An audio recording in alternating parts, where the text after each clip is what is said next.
1908년 규모가 작은 한 잡지사의 기자가 세계 최고의 부자를 인터뷰하는 행운을 얻게 된다. 기자는 일생일대의 기회라 생각하고 1분 1초도 아껴가며 최선을 다해 인터뷰한다. 그런데 인터뷰가 거의 끝나갈 무렵 그 부자는 취재에 열심인 기자에게 뜬금없는 제안을 한다. 내가 기자님께 다른 부자들을 소개해 줄 테니 그들에 대해 취재를 하고 글을 써보겠소. 그런데 그 일에 대한 대가는 없어. 게다가 몇십 년이 걸릴지도 모르는 일이오. 부자를 만나는 건 좋은데 무구부레하다니. 기자는 잠시 고민에 빠졌다. 하지만 고민은 길지 않았다. 그가 꼭 해보고 싶은 일이었기 때문이다. 네, 해보겠습니다. 대답하는데 정확히 27초 걸렸군요.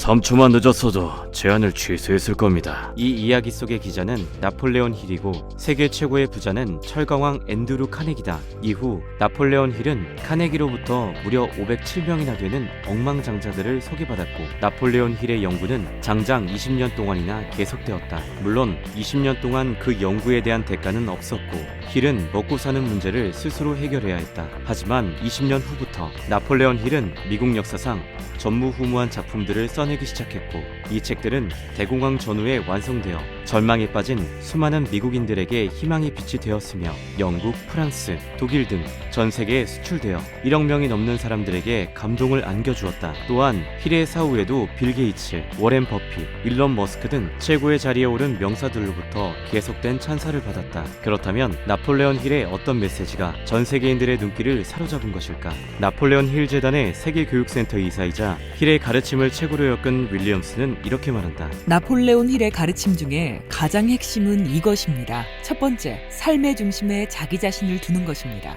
그래야 어떤 역경이 와도 흔들리지 않을 수 있기 때문입니다. 두 번째, 뚜렷한 삶의 목적을 정하는 것입니다. 그래야 전심전력을 다해 인생을 살아갈 수 있기 때문입니다. 세 번째, 머뭇거리지 말고 즉시 행동하는 것입니다. 그래야 내가 원하는 결과를 만들어낼 수 있기 때문입니다. 혹시 당신이 지금 어떤 역경에 처했거나 어디로 가야 할지 몰라 방황하고 있다면 나폴레온 힐의 인생 수업에 참여해보자.